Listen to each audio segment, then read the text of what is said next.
Hello दोस्तों, कैसे हैं सब। मेरा नाम है हिमांशु और मैं स्वागत करता हूं आप सबका आपके अपने चैनल कॉमिक वर्ल्ड पर। तो चलिए दोस्तों, शुरू करते हैं राज कॉमिक्स में भोकाल का कॉमिक विशेषांक कालकूट का तीसरा और अंतिम भाग। कारण शीघ्र ही सामने आया। हे देवता, इतना भयंकर अजदा, कहीं यह प्रलय इसी की वजह से तो नहीं आई है। हाँ, मेरी वजह से आई है यह प्रलय, और अगर जल्दी भोकाल मुझ तक नहीं पहुंचा तो यह प्रलय जंगल के एक एक भील को निगल जाएगी। आ आ भील जाति का नाम सदा के लिए मिटा देगी। भोकाल के लिए मची इस प्रलय से ज़्यादा देर तक अनभिज्ञ न रह सका भोकाल। उफ, ऐसी भयानक तबाही, ऐसा भीषण नरसंहार सिर्फ मेरे लिए।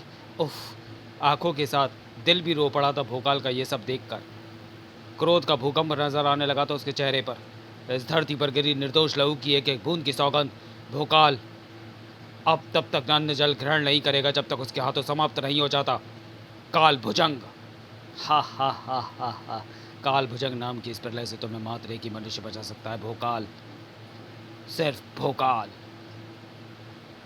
बचाओ!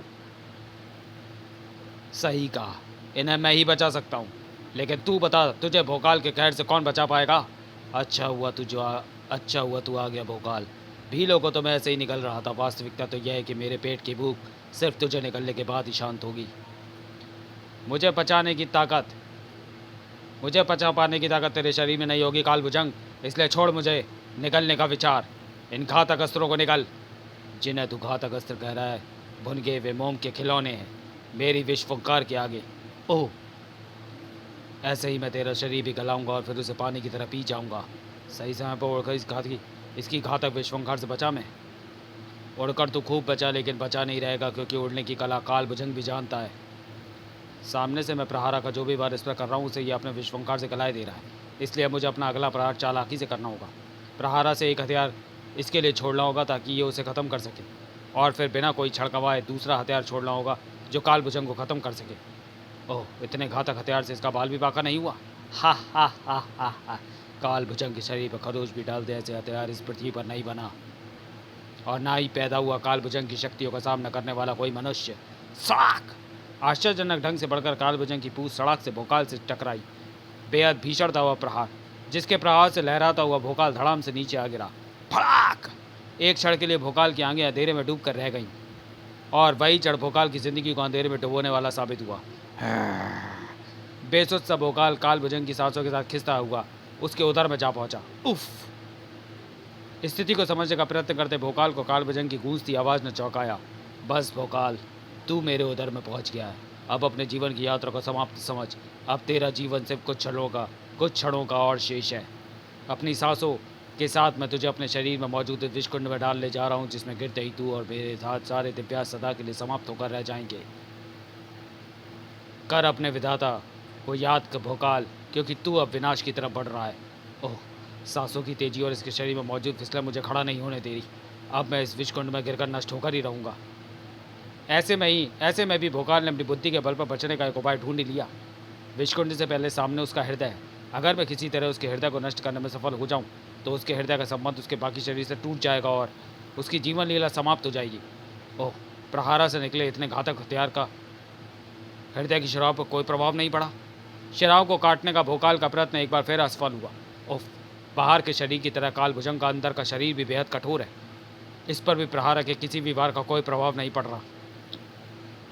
उफ, अपने हर प्रयास के साथ मैं अपनी ज़िंदगी बचाने में भी विफल हो रहा हूँ, और मुझे समाप्त करने में सफल होती जा रही है कालकूट की यह शक्ति।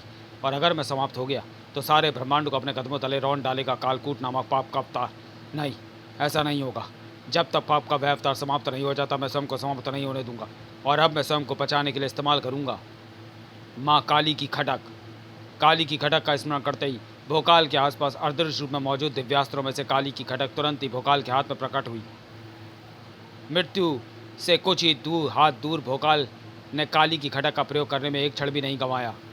तीनों लोगों की शक्तियों को काट देने की शक्ति रखने वाली काली की खटक जो ने पलक झपकते ही काल भुजंग के दिल की शिराओं को काट डाला, जिसका परिणाम शीघ्र ही सामने आया। मैं रुक गया, इसका मतलब काल भुजंग की सांसें रुक गई। काली माँ की खटक के प्रताप ने काल भुजंग को समाप्त कर दिया है। खटक का यही प्रताप काल भुजंग के स्मृत शरीर को ख़त्म करके मुझे यहाँ से बाहर निकालेगा। बहुत अच्छे महाबली, तुमने सही समय पर दिव्यास्त्र का प्रयोग कर इस शैतान का अंत किया। काल भुजंग के समाप्त होने के साथ खुशी की जो चमक तुम्हारे चेहरे पर आई है उसे काल दूत मौत के मातम में बदल देगा। कालकूट, लगता है तुम्हारी सारी काली शक्तियाँ समाप्त हो गई हैं। कालकूट, जो तुमने स्वयं ही महाबली से लड़ने की ठान ली है, मेरी काली शक्तियों के समाप्त होने का तो प्रश्न ही नहीं उठता, परंतु अब मैं इस आँख में चोली को समाप्त कर देना चाहता हूँ। भोकाल नाम के इस कीड़े को अपने हाथों से समाप्त करके फड़ाक। उफ, अगर मैं सतर्क ना होता तो कालकूट के विशाल हाथ ने मेरा खचूमर निकाल दिया होता। मृत्यु तेरा भाग्य बन चुकी है भोकाल, तू आज किसी भी तरह नहीं बच पाएगा। जा पाताल में जाकर मर। फड़ाम।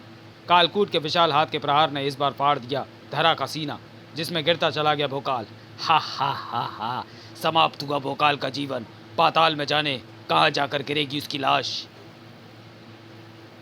हमारे होते भोकाल को कुछ नहीं हो सकता दुष्ट। दूसरे ही क्षण वृद्ध के कपड़ों से बाहर नजर आई वह लंबी पूंछ तूफान की तेजी से बढ़ी, क्षण भर में ही भोकाल तक पहुंची और उसे मौत के मुंह से बाहर ले आई। तुम्हारी कोई भी मदद आज उसके भाग में लिखी मृत्यु को नहीं टाल सकती। वह महाबली है दुष्ट कालदूत, इसका बाहुबल तुम्हारे शरीर और घमंड को चूर चूर करके ही रहेगा। संभलो महाबली। मैं तो खाई में गिर गया था, फिर बाहर कैसे आया मैं? इधर भोकाल संभला और इधर अपनी अद्भुत शक्तियों की बदौलत कालकूट ने धरा वह रूप। इसके बाहुबल पर तो बहुत घमंड है तुझे। देख है कालकूट के सामने कब तक ठहर पाते इसके बाहु और बल। फड़ाक। काल आया है तेरा, जो तू भोकाल का बल आजमाने निकला है। काल तेरा नहीं तेरा आया, काल मेरा नहीं तेरा आया मूर्ख मनुष्य। मेरे हाथों तेरा काल निश्चित है। फड़ाक। ओह भोकाल। कालकूट की गदा के धरती से टकराते ही मानो हिल गया धरा का अस्तित्व। इस बार ने तो मानो पर लही ला दी। गड़ गड़ गड़ गड़। इसी के साथ वृद्ध के कंठे से गूंजी वह आवाज़, इससे बचने का नहीं, उसका सामना करने का प्रयत्न करो महाबली, क्योंकि जैसे ही उसकी पलंकारी गदा धरा से टकराती है वैसे ही पृथ्वी के किसी कोने पर प्रलय आ जाती है, लाखों मनुष्य मर जाते हैं। अब तो मुझे इसकी गदा का मुकाबला करना ही होगा और उसके लिए एकदम उपयुक्त रहेगी बजरंग बली की गदा। स्मरण करते ही भोकाल के हाथों में प्रकट हुए राक्षसों का संहार करने वाली वह गदा, जिसे लेकर भोकाल झपट पड़ा कालकूट की तरफ। करोड़ों शैतानों का नाश करने वाली इस गदा का शिकार बनेगा तू। गदा का वार तभी जोरदार हो सकता है जब उसे संभालने वाला जमकर अपने पैरों पर खड़ा हो, लेकिन तुझे तो मैं एक पल में जमकर नहीं खड़े होने दूंगा।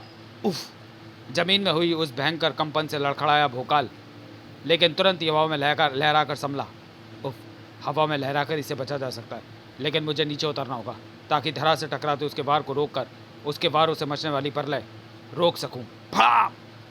और वीर हनुमान की इस गदा से उसकी गदा को नष्ट करके फड़ाक उसे बेहाल फड़ाक और फिर समाप्त कर सकूं। फड़ाक।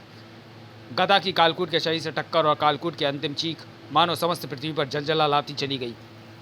बड़ा भयानक अंत हुआ था कालकूट का।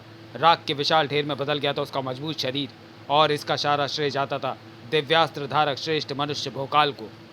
तुम्हारे अदभ्य साहस को कोटिश प्रमाण महाबली। धन्य है पृथ्वी जिसको भोकाल तुम जैसा वीर साहसी और बुद्धिमान मनुष्य मिला। समाप्त। तो चलिए दोस्तों, वीडियो को यहीं समाप्त करते हैं और मिलते हैं भोकाल सीरीज़ की अगली कॉमिक्स मृत्यु जीत में। तब तक के लिए धन्यवाद।